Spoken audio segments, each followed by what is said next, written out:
My name is Alice Martinez, and I was 33 years old when I realized the person sleeping beside me every night had already started planning how to erase me. For 7 years, I genuinely believed I had won the relationship lottery. 4 of those years, I was married to Daniel Martinez, a man I thought I knew better than anyone else on this planet.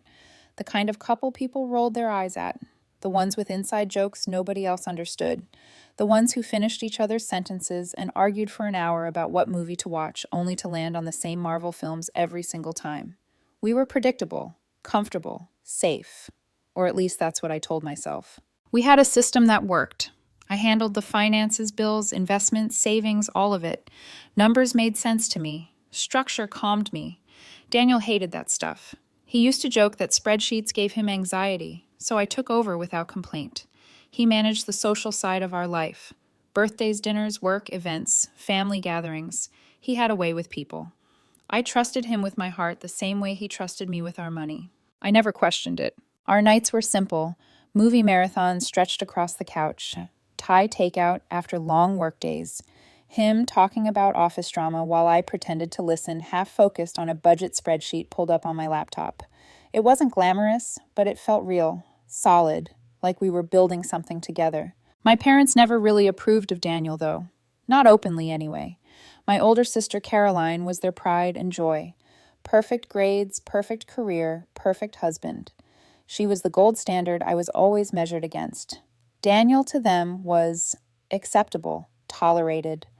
They were polite to him at family gatherings, but there was always this invisible wall, a sense that I'd settled, or worse, embarrassed them by choosing love over status. I ignored it. I always had. I believed in us. That belief started cracking a few months ago quietly, the way foundations do before the walls come down. At first, it was nothing dramatic, just small changes. Daniel started taking his phone everywhere. Bathroom, kitchen, even when he was just grabbing a glass of water. Before, his phone would sit untouched on the coffee table for hours. He'd ask me to reply to messages if his hands were full. He never cared. One night I joked, "What are you running a secret operation I should know about?" He laughed too quickly and said work had been intense lately. Emails, deadlines. I shrugged it off. Then he added a password to his phone. That one stuck with me. Daniel had always hated passwords, said they were annoying and unnecessary. When I asked about it, he muttered something about security, about hackers, about being responsible. I didn't push. I didn't want to be that girlfriend, the paranoid one, the controlling one. But the weirdness didn't stop there. He started taking calls in other rooms. His phone would ring, and he'd immediately stand up saying, "Let me take this real quick," disappearing into the bedroom or stepping outside onto the porch. If I asked who it was, the answer was always vague. A coworker, a friend. No names, no details. This was the same man who used to put calls on speaker and pull me into conversations like, "Tell her what you just told me. Alice loves this stuff." Now everything was hush-hush. Then came the phone face-down habit. I didn't even realize how strange it was until one morning when I reached across the counter for my coffee mug and brushed against his phone. He snatched it so fast I actually jumped, spilling coffee all over myself. He acted like I was the one being dramatic. His appearance changed too. New clothes, sharper outfits, shoes I'd never seen before. He used to live in hoodies and jeans, used to complain about uncomfortable clothes. Now he was ironing shirts, wearing cologne on random weekdays, getting haircuts more often. When I complimented him, he just shrugged, trying something new. Our bank statements started shifting. Charges at places I didn't recognize, a hotel bar downtown, restaurants he'd never mentioned. Nothing massive, but unfamiliar. When I asked, he got defensive, said it was just drinks with coworkers. But I knew his coworkers. They always went to the same Irish pub near the office. He also started working late, a lot.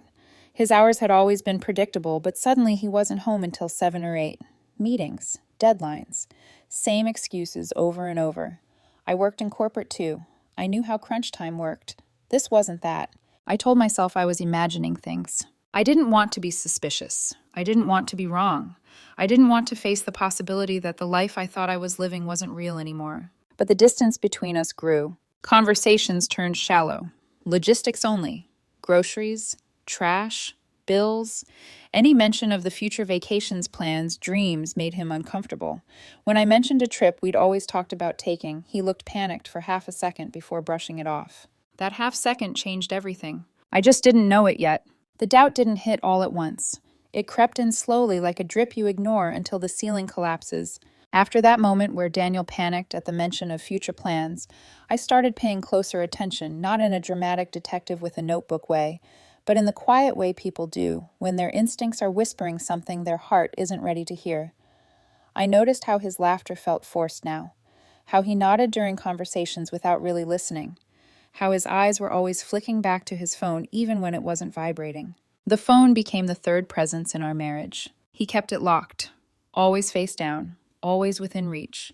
If I stood too close when it lit up, he'd casually shift his body, blocking the screen like it was instinct. I tried to tell myself this was normal. People change, jobs get stressful, relationships evolve. But then the calls started coming at odd hours. He'd excuse himself, lowering his voice, stepping into another room. If I walked past, he'd pause mid-sentence, wait until I was gone, then continue. Once late at night, I heard him laugh softly into the phone, not the casual laugh he used with friends. Something warmer, intimate. When I asked who he was talking to, he said just someone from work without missing a beat. No name, no context. The spending got stranger too. Not reckless, calculated. A $68 charge at a wine bar near a boutique hotel, $120 at a store I knew catered to luxury menswear. When I asked, he snapped that I was interrogating him, that it was exhausting to be questioned about every dollar. That stung because for years, he'd relied on me to manage everything. I wasn't questioning him, I was trying to understand him. Then came the Wednesday that finally snapped something inside me. Daniel told me he was meeting a friend for coffee after work. Normal enough. He'd done that before. I happened to be nearby that afternoon running errands, picking up a gift for my sister's son. On impulse, I thought I'd surprise him. Maybe we could grab dinner. Maybe we could talk, really talk. When I pulled up to the cafe, I didn't go inside right away. Daniel wasn't seated at a table. He was outside, pacing near the sidewalk, phone pressed to his ear shoulders, tense. His voice was low but urgent. I stayed in my car, heart pounding, telling myself I was being ridiculous, even as my eyes refused to look away. I caught fragments. Almost ready. Starting fresh soon. Just a little more time. This wasn't small talk. This wasn't office gossip. Whatever this was, it mattered. I left before he saw me. That night I asked how coffee went. I kept my voice light, my tone casual, like nothing was wrong. He launched into a detailed story about helping a friend through relationship problems. He named someone I knew well, a woman who had been married for 2 years. The lie slid out of his mouth so easily he didn't even realize he'd exposed himself. I nodded, smiled, let him talk. Inside my mind was racing. Why lie about something so small? Why invent details that didn't hold up? People don't lie unless they're hiding something or protecting someone. A few days later, he brought up our finances. We were eating dinner, talking about nothing important, when he casually said, "We should probably organize all our financial info, like passwords, account details, everything." The fork froze halfway to my mouth. This was the same man who used to roll his eyes whenever I mentioned retirement accounts. The same man who called financial planning your thing. Why, I asked. He shrugged. Wouldn't meet my eyes. Emergencies. You know, just smart to have everything in one place. The explanation sounded reasonable. Too reasonable. Like it had been rehearsed. That night I lay awake beside him, staring at the ceiling, listening to his breathing, wondering when the person I trusted most had turned into someone I didn't recognize. The next morning I made a decision that still makes my stomach knot when I think about it. On my lunch break, I went to an electronics store near my office and bought a small, voice-activated recorder. The cashier gave me a look I didn't want to understand. I paid quickly and shoved it into my bag, guilt and dread tangling in my chest. I hated that I was doing this. I hated that I felt like I had to. But something deep inside me knew this wasn't paranoia anymore. This was self-preservation. I started tracking patterns. His late meetings, his coffee dates, a number on our phone bill that showed up over and over again, calls and texts lasting an hour at a time, always during the windows when he claimed to be busy.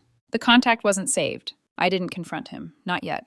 I needed truth. Real truth. Not excuses, not gaslighting, not half answers. And the closer I got to uncovering it, the more I realized that whatever Daniel was hiding wasn't just emotional. It was strategic. I didn't sleep the night I bought the recorder. I lay there beside Daniel, listening to the rhythm of his breathing, watching the rise and fall of his chest in the dim light, wondering when this quiet stranger had replaced the man I married. My mind kept looping the same question over and over. Am I about to destroy my own marriage or save myself from something worse? The next afternoon, while he was at work, I came home early. My hands were shaking as I slid the small recorder behind a stack of old shoeboxes beneath our bedroom dresser. It felt invasive, wrong. I kept whispering to myself that if nothing was going on, I'd erase it and never think about it again, that this was just a temporary safety net. But deep down, I already knew I wasn't going to like what I heard. For the next 2 days, I acted normal, too normal. I laughed at his jokes, asked about his meetings, made dinner like I always did. When he mentioned meeting a work friend for coffee again that weekend, I smiled and told him to have fun. Inside, I felt hollow. After he left that Saturday, I waited 20 minutes just in case he came back for something he'd forgotten. When the house stayed quiet, I pulled the recorder out from its hiding place and sat at the edge of the bed. I almost didn't press play. At first, it was nothing. Footsteps, doors opening and closing, him humming in the shower. Mundane sounds that made me feel ridiculous for ever suspecting him. I was seconds away from turning it off, ready to accept that I'd crossed a line for no reason. Then I heard his voice, clear, casual, confident. I'm getting access to everything he said, and my heart stopped.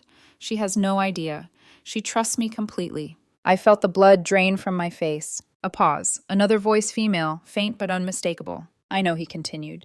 Just give me a few more weeks. Once everything's organized, we'll move the money and start fresh. Tampa's perfect. You'll love it there. My stomach twisted so hard I thought I might throw up. She's such a trusting idiot, he added with a laugh. I almost feel bad. Almost. I sat there frozen, replaying that section over and over, my hands gripping the recorder like it was the only thing keeping me upright. This wasn't flirting. This wasn't emotional cheating. This was theft. Betrayal at a level I hadn't even considered. Over the next couple of days, the recordings only got worse. Detailed discussions about accounts, jokes about how clueless I was, plans layered on top of plans. He talked about timing, about how long it would take me to realize what had happened, about how by then it would be too late. Hearing him mock me hurt more than anything else, more than the cheating, more than the lies, because it meant the marriage I believed in hadn't just failed, it had been weaponized against me. I stopped crying sometime during the second night of listening. Something inside me shut down. I called my best friend Michael the next morning and asked him to come over. I didn't tell him why over the phone. I didn't trust my voice not to break.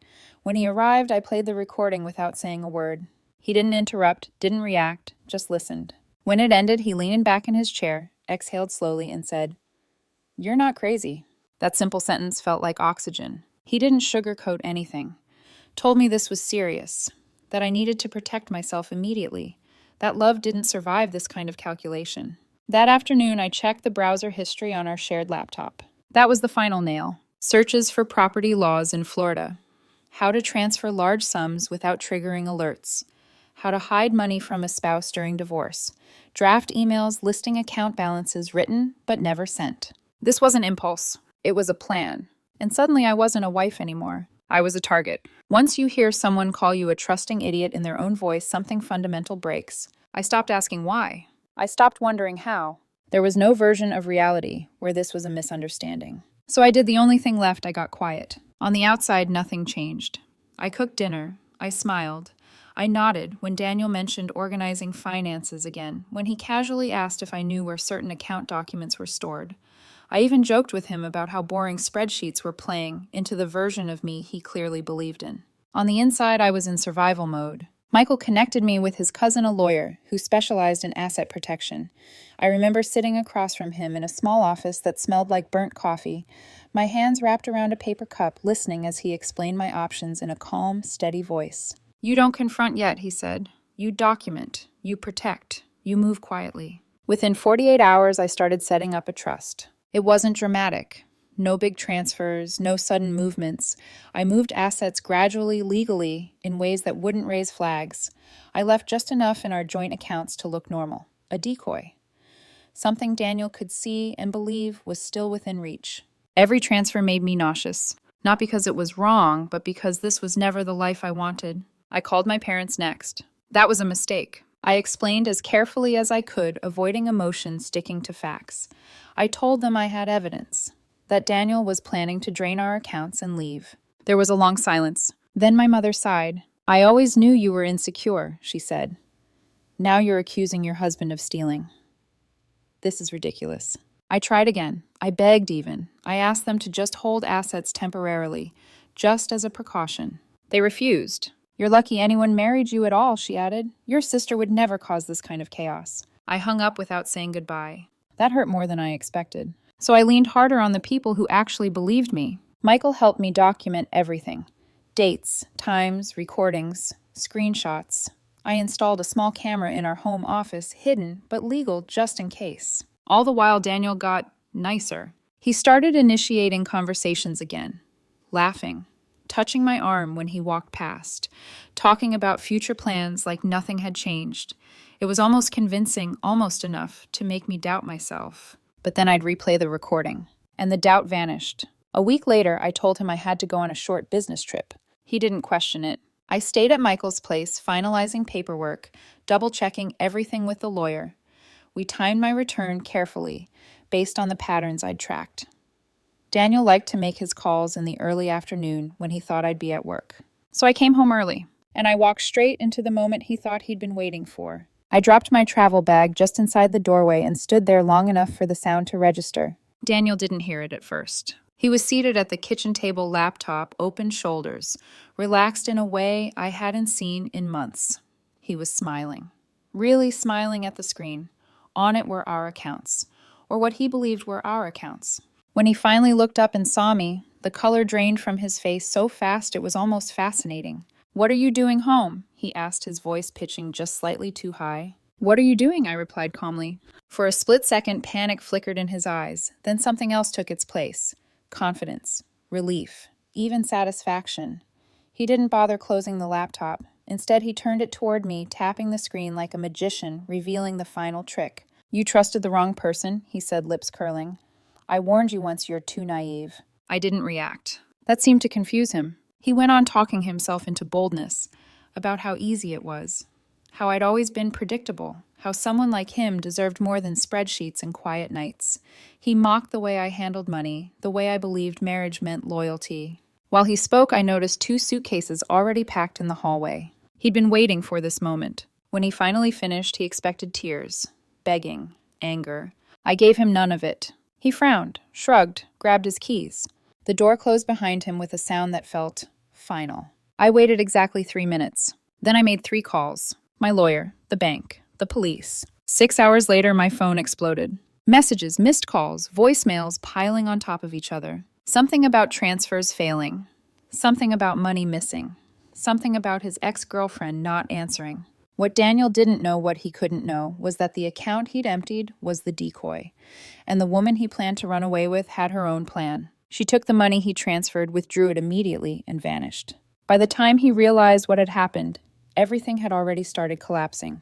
The court didn't care about charm. It cared about evidence. The recordings, the emails, the browser history, the video footage, and the timeline. Daniel's ex-girlfriend testified. Calmly. Precisely. She explained how he'd initiated everything, how long the plan had been in motion, how he'd bragged about how easy it would be to take everything without me noticing. When the recording played, his voice calling me a trusting idiot, the room went silent. Daniel didn't look at me. His lawyer asked for a recess 15 minutes later. The settlement offer came fast after that. Too fast. I declined. This was never about revenge. It was about consequences. Our divorce finalized quietly. He walked away with his personal belongings and nothing else. The trust was untouchable. The house stayed mine. Friends apologized. Some parents apologized. My parents did too awkwardly, late, and without depth. I asked for space. Some bridges don't deserve rebuilding. Michael helped me repaint the house, rearrange the furniture. We replaced everything in the bedroom. I burned the old sheets without hesitation. And for the first time in a long time, I slept without wondering who was lying beside me. If there's one thing I learned, it's this. Love doesn't betray you quietly. It plans. And when it does, peace isn't found in forgiveness. It's found in walking away with your life intact.